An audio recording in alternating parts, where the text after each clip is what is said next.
the chair. Did you hear that? It's the chair. It's not me. How dare you? How dare you for suggesting that? I have a squeaky chair. Ironically, the chair is running out of gas, which is why I dropped down, but we've discussed that before. So, Dan Ashworth was wanted by West Ham. West Ham don't want him. That's the nub of it. You can go about your business, as Obi-Wan Kenobi once said. There's actually more. I've got more than that for you. Right, so Dan Ashworth. Who is he? Dan Ashworth was the director of football as the dream team, wasn't it? At Brighton. Tony Bloom, chairman. Dan Ashworth. There was Paul Winstanley, who was the talent identifier. You had the data guy, which is Carl McLaughlin, who's obviously at West Ham now. And of course you had Graham Potter. So if you've followed what's happened with Dan Ashworth got poached from Brighton, went to Newcastle, then the poachers became the poachees, if you want, because then Manchester United went a poaching themselves and they poached Dan Ashworth from Newcastle. Unfortunately for Manchester United, they thought they were getting the talent spotter. That was Paul Winstanley, by the way. Right? He's now at Chelsea. Potter took him to Chelsea, right? When they got him into Old Trafford, they thought, hold on, this isn't the guy. And they were basically using Jason Wilcox to do their scouting instead. So they sacked him. So Dan Ashworth is now available. Put 2 and 2 together. It doesn't make 4, unfortunately, because a lot of people are suggesting, maybe, just maybe, Graham Potter is going to put the old band back together and he's going to bring Dan Ashworth. Anyway, the club have said, no, I've got a direct quote from the club, actually. I'll just find it for you there. So I asked the club and I said to them, are you interested? Are the reports true? Are you interested in Dan Ashworth coming in as director of football?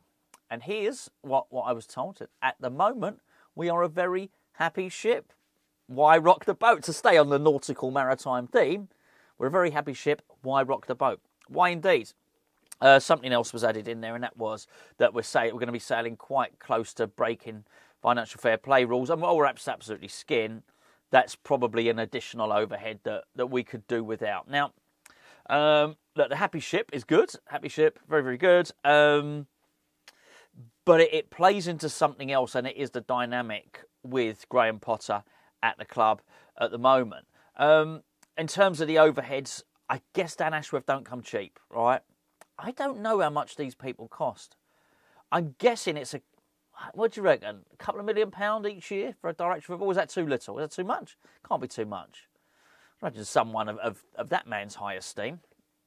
So, yeah, okay, it sort of makes sense. Now, here's the interesting thing, and that is that it is weird how it's turned out. Daniel Kretinsky insists on a director of football. The director of football is Tim Stighton. So we then start to implement a director of football model, which, it's so much so, in fact, that we change the structure of David Moyes' contract renewal. So at the point where he rejected it, it was saying, basically, you can sign a new contract, you'll be head coach. Basically, you ain't picking players anymore. David Moyes said, that's ridiculous. Don't be ridiculous. I'm the man. I'm old school. I'm not having any of that. He left. There's a bit more to it than that, but you get what I'm saying. And we were going with the director of football model. A point Julian Lopetegui. If you listen to his press conference, he was asked about Tim Stighton, and he said, I'm used to working like this. This is how clubs operate. I run with a team, someone else does the transfers. There you go. That's the direction we were moving in. And very much, that was also the structure that Graham Potter operated with him. Yet he finds himself now pretty much omnipotent. So West Ham have somehow ended up with a manager, either a head coach, an old school manager, possibly the only one that there is around. Maybe there's others. There won't be too many. So Graham Potter possibly doesn't need Dan Ashworth, because actually that model of the director of football is not needed. So if you look at it, look at what David Moyes did. I mean, it was Tony Henry to start off with. Then it was obviously stuff happened with him. Won't go into that. Rob Newman, but they always worked under Moyes. Carl McLaughlin has come in, and he's come in. He really, it's Potter that's boss, right? It is Potter that's boss here. So it's really funny to see how the club have. I don't think. By the way, I think we've just fallen. I think the bricks have just fallen into place here. I don't think that there was any what do I know? I don't know. I'm guessing here. I can't imagine that there was any point with the club where they said, let's revert back from that model. Because actually, you've got none of it here. So there's really nobody at the club now. It's not even like, oh, we've got a little bit of David Sullivan picking the players, or we've got a little bit of the Tim Stighton picking the players, and a manager picks a few. No. It does seem to be, it will all be Graham Potter. So with that in mind, and he's happy with that. Clearly the club are happy with that. And why wouldn't Graham Potter be happy with that? It's what everyone wants, isn't it? That old school sort of omnipotent, all-powerful manager who is the most important person not at the club, but certainly on the footballing side. Well, that's just not the case in most clubs on the continent. The director of football is the most important person on the footballing side. The coach may change. That's why he's the head coach, but the director of football stays in place. At least that's how it's meant to work. So, no Dan Ashworth. And I believe it. And I believe it when, the club didn't say, oh, we were never interested at all, but I believe that would be the case. Got the quote again. At the moment, I guess people, if you really wanted to focus on it and pick it to bits, you all hold on. At the moment, at the moment, we're a very happy ship. Why rock the boat? And as I say, I think that was. I bet he loves it, and I think there's a presumption that Graham Potter is desperate to put the old band back together and all the rest of it. You know what? Maybe he's not. Maybe he is not. Just want to have a couple of words on a couple of other players, if I may. Before I do that, can I please point in the direction of today's video sponsor? That's Surfshark. Well, Surfshark? Surfshark is a VPN. You're going to need a VPN. You really are going to need a VPN. You've got to protect yourself. You've got to protect your data. It's not just your data. Your data will get sold anyway. You've got to protect the important stuff on your phone. And VPN is a great way of doing that. I hadn't really thought about it too much before I actually started finding out doing these videos and doing these adverts for Surfshark. I've been using Surfshark for 3 or 4 years before we even started doing this anyway. And it was really like when you go into the shopping centre, or you go into Nando's. It doesn't have to be Nando's. It can be anywhere you go and eat. And you might go on the Wi-Fi when you're in there. You're very hackable there. Now, I'm not suggesting that when you go and have a couple of chicken wings, there's someone waiting to hack your phone. But you just never know.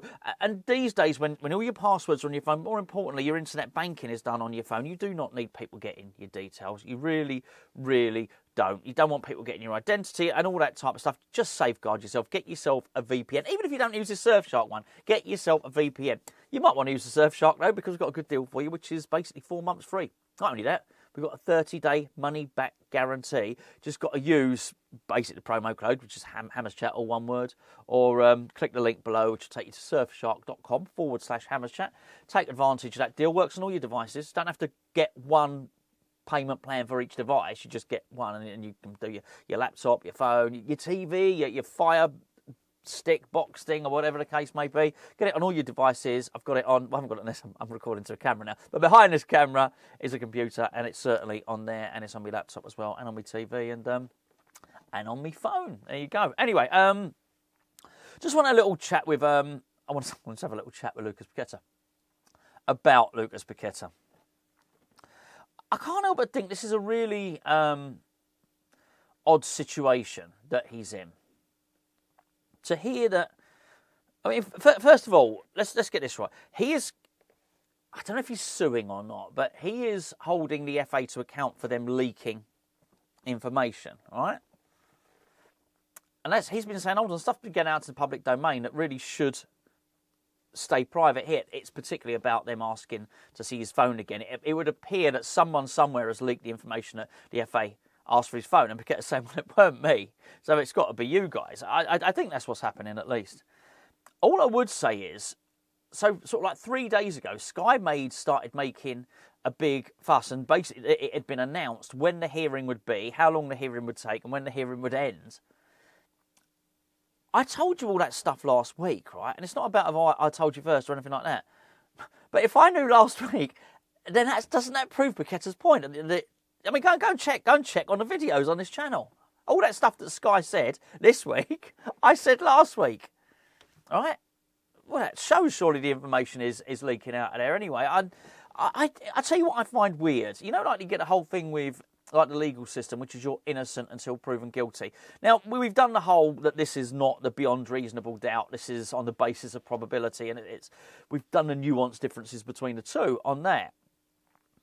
But when you hear it being put out there, the FA are pushing for a lifetime ban. Told you that as well, by the way. But, I mean, everyone knew that bit. That is weird, isn't it? So if you go into... If you're going to a trial or something like that, then you would expect impartiality. If it's a jury trial, or, you know, I guess you would go in there and the defence and the prosecution make their case. But the jury, by its very nature, is meant to start as neutral. And then someone has to convince the jury. What you don't get is the judge saying to the jury, I tell you what, right, this geezer in the dock, I'm going to throw the book at him. That doesn't happen. But this is sort of what's happening in the case of this investigation with Paqueta. We have a sentencing is being revealed, right? That would be the natural comparison. The FA, we're pushing for the lifetime ban. I've got to say I'm really impressed with Paqueta. He's said that he's not even remotely considering that it might be a lifetime ban. He's not considering any of that stuff. He's just playing his football. And I don't know if you've seen the training footage from West Ham. You know, maybe... All right, maybe you can't tell a lot, but it don't look like he's got the weight of the world on his shoulders. He looks like he's rising above it, and I think, you know, I think a lot of credit's got to go to Graham Potter, to be fair. I'm still, you know, finding out about Graham Potter very much so, you know, trying to, you know, work out what sort of manager he is. But the more I see, the more I like. And I really like the way that he's handled Paqueta, saying, you know, put an arm around him. Paqueta needs to be made to feel important. He said that. And Paqueta has come back and said he's enjoying his football for the first time in a long time, or more than for a while, or whatever the case may be. Paqueta said he's not even thinking of a lifetime ban. I've got to say, fair play to him. Absolutely fair play to him. And I don't know. Look, if he's guilty and he did it, then that's obviously something different. In terms of the law, which is not what this is, it's a civil case, you wouldn't try and prejudice the outcome. But there's so much of this looks like the outcome is being prejudiced. Do you know what I mean? I just find it weird that people doing the prosecuting are very much saying, well, we know what we want to do with him. Well, it seems to be that way. And if it's not the case, well, that's the information that certainly got out there, and you would then expect them to turn around and correct it if it was inaccurate. Weird one, isn't it? Anyway, there you go. That's it. Enjoy your weekends. I'll be along, I think, later on this evening with another video, which I'll be joined by someone other than Gio, but secret squirrel there. And have a good weekend, everybody. West Ham can't ruin the weekend this weekend. We're playing Monday, aren't we? So we'll have that to look forward to.